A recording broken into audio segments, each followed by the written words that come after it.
Well, politics aside, Mhm.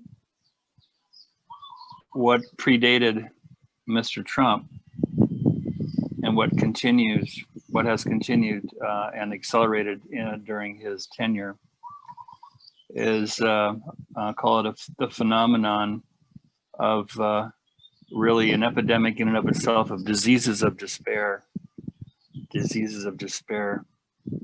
which one can easily see essentially record high numbers in our country of depression, anxiety, substance abuse, suicide, rage, feeling deeply unfulfilled, lack of meaning in life.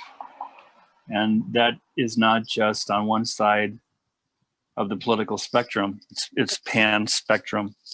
Mhm.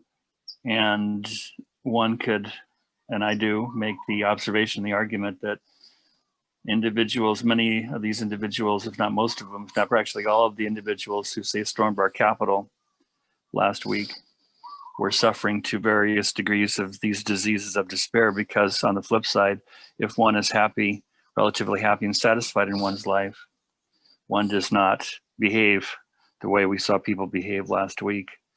So what is it beyond Trump, beyond Obama? What is it in this time in which we live that has led so many of our fellow beings to feel such pain and suffering from their own diseases of despair? Okay.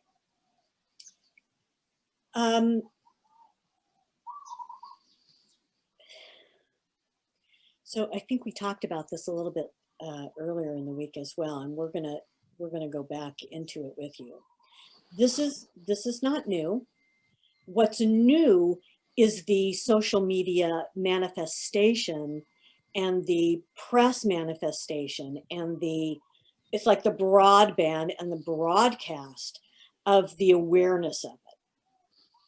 So this is in many ways no different than it was during the 50s or even the 40s and the 30s and decades before that and centuries before that. It's just that we have such a means of broadcasting it and becoming aware of it that it feels bigger. Now, we'll add a little bit to that and say there is a lot more pressure. Actually, we're not going to say that. We're going to say there's more pressure, not a lot more pressure. There is some pressure to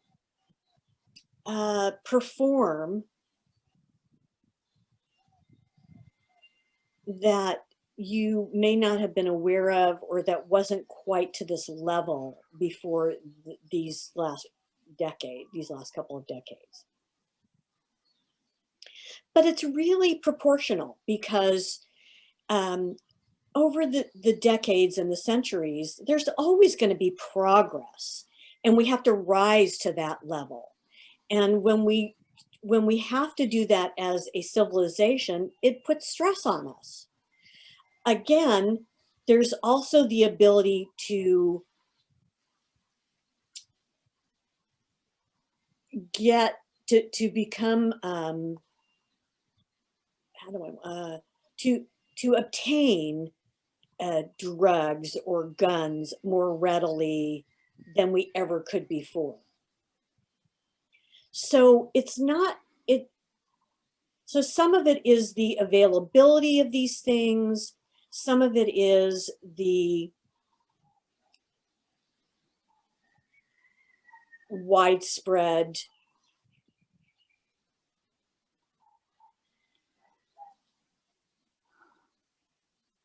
availability of the media and the press and the social media that we never had before.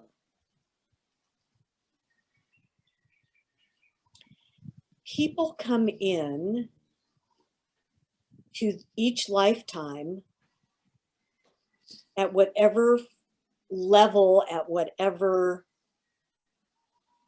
place they agreed to come into so that they could work on a specific lesson or challenge in their life.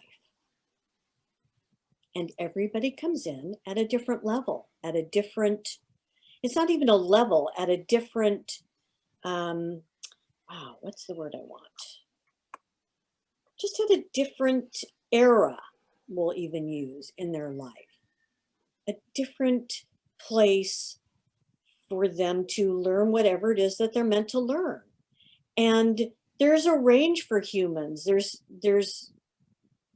a range from the lowest level of tribalism and survival to enlightenment and love, right? And everything in between. And everybody is wherever they come in at whatever lifetime they come in. There may seem like there is more of it because there's more people. There's more wealth than there's ever been, as unequally distributed as it is.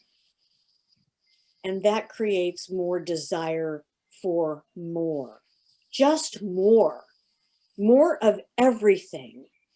And we have the ability to have more of everything and faster than we ever had it. So all of this just escalates, and it just escalates the drama that comes with it, and the unhappiness that comes with it, and the joy that comes with it, because it's both spectrums, right? It's both ends of the spectrum.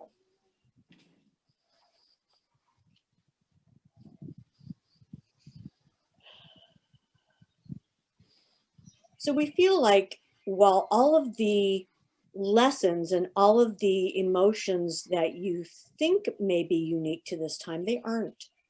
They're just a little more prominent and a little more accessible and a little more easy to see than they were before.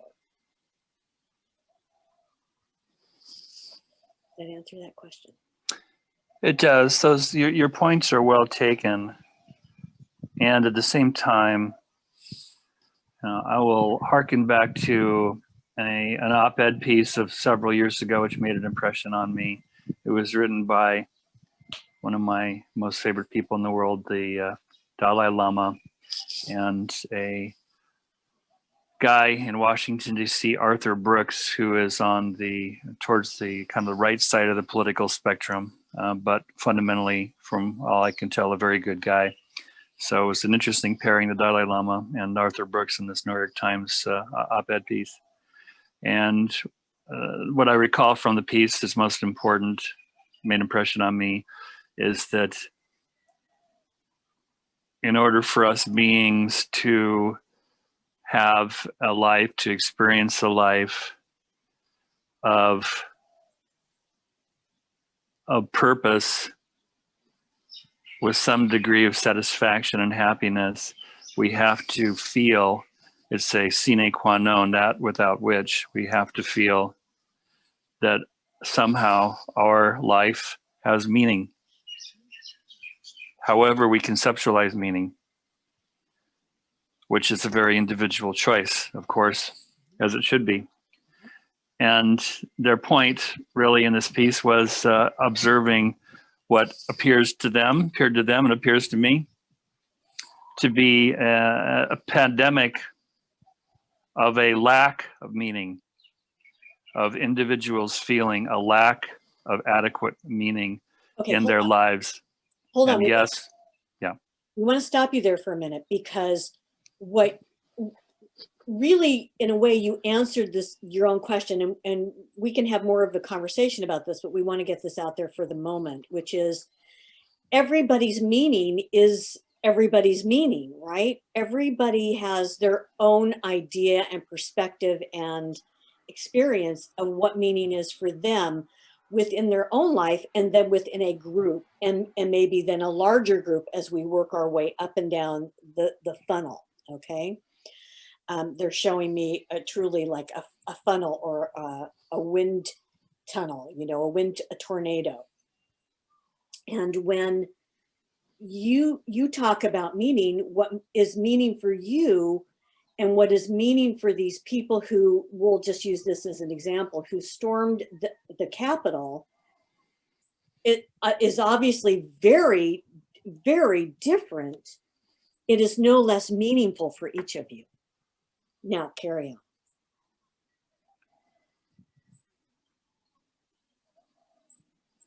I think their point and my point is that there is and yes, it is we are much more able to see in this day and age of hyperconnectivity to measure people's attitudes and behavior and kind of where they're at. And at the same time, intuitively to me, and also based on my observations, I do believe that there is, in fact, across not just our own country, but across the globe, a more profound, more acute lack of meaning that more people feel, not just because there are more people on the planet, but that as a percentage of people on the planet, whether compared to 100 years ago or X number of years ago, that we seem to be in a period globally where this question for each individual of that existential question, what am I doing here? Why am I here? What am I supposed to do here with this precious life? It seems that coming up with a satisfying answer in terms of what am I supposed to do in this life and have and live, and how am I to live a meaningful life for myself, seems to be harder now than it has been for a very, very long time. So the question is, how unique, you've already answered this to some degree, I guess, but I want to continue to push it a bit, I guess. How unique a time is it where there seem to be so many of our fellow beings who seem to feel a lack of meaning in their lives, which leads them to feel unhappy, insecure, anxious, paranoid, scared, all the above. Okay.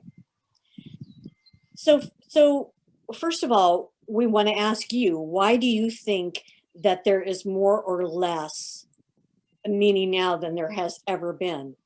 And don't answer that yet, because it's sort of a rhetorical question, because that's it's really truly a very subjective experience for everyone. What we'll say is that it is probably more talked about now than it has ever been. Now, of course, we only have our own self-experience, right? Your own Marco experience, Julie's Julie experience, for however many years you've been alive and aware of this search for meaning. And it doesn't mean that anybody 100 years ago or 200 years ago or 500 years ago had any less search for meaning, but maybe it wasn't discussed or talked about in the way that it is a little bit freer to happen in our day and age as you experience it now. Additionally, we have a luxury in this day and age of being able to automate so many things as to not have to, we don't have to go out and till the fields or whatever it is. That can be more automated automatedly done, so that we have more time to think about what has meaning in our life. And there are more occupations that ask that question than ever before. I'll give you an example. So I'll speak as Julie now. I was on a call this morning where somebody was interviewing a performance coach, a high performance coach. So coaching has become this very prominent field in, at least in the United States, probably worldwide, as in industrialized or civilized countries as we think of them, where people are focusing on meaning in their life like never before. This is a field that has come into its own in the last 40 years or so. And so and really into its own in the last, we'll say 10 years. And so it is a very prominent focus for humanity, or at least as we know it in the United States. And so, it's just very prominent where it was never discussed before. Where there has been humans, there has always been the search for meaning. Oh, it makes me feel very emotional. Mm-hmm. It's just that we are freer to talk about it. Okay, I'll buy that. And I'd like to take a shot at the question you posed to me a few moments ago, because an answer came to me. And that is that I believe one of the, if not the biggest reason why there seems to be more an acute pandemic lack of meaning, perceived lack of meaning across much of the globe, is because what I describe as the basic bonds between individuals have been and are fraying. Basic bonds between individuals have been and are fraying. What I mean by that is, for thousands of years, we social beings have interacted what I'll call the old-fashioned way, face-to-face, eye contact, taking in cues, listening to voice timbre, and so forth. And with the rampant diffusion of electronic means of communication, it takes away, has taken away, continues to take away so much of the basic juiciness, the basic glue, the basic wonderfulness of the way human beings have interacted for thousands of years.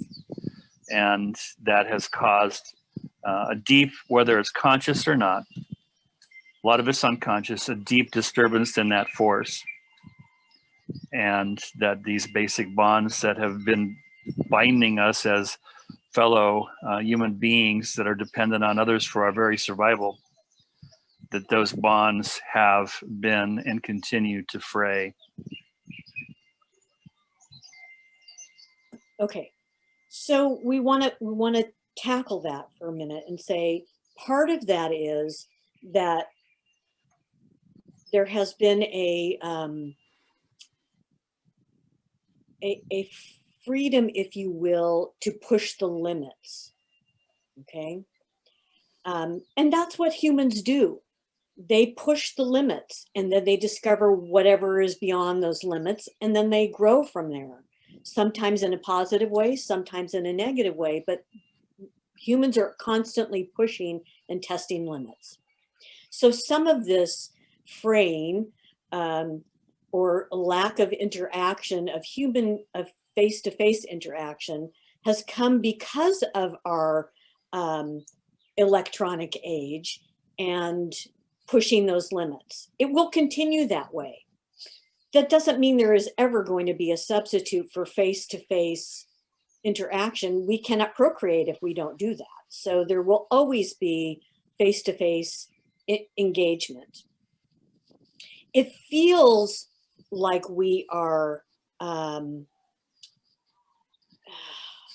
feels like it's this ickiness, this horrible place where this fraying, as you call it, is happening more so. And it feels this way because we are truly doing that. We cannot engage in a lot of face-to-face connection at this point, because there is a pandemic and we are being told not to do that, so that we can control the pandemic, which is a whole other conversation we'd like to touch on a little bit in a little bit. And so we feel like you see that as taking a step backwards, and in a way, humanity is. It is a time to be introspective, to really go inside and engage in what is meaningful in your life in a way that you have not had this in your lifetime. Okay, so there are benefits to that, and so we invite you and encourage you to use that time to do that, which it sounds like you personally are. So we're speaking to all of you as a humanity as a whole.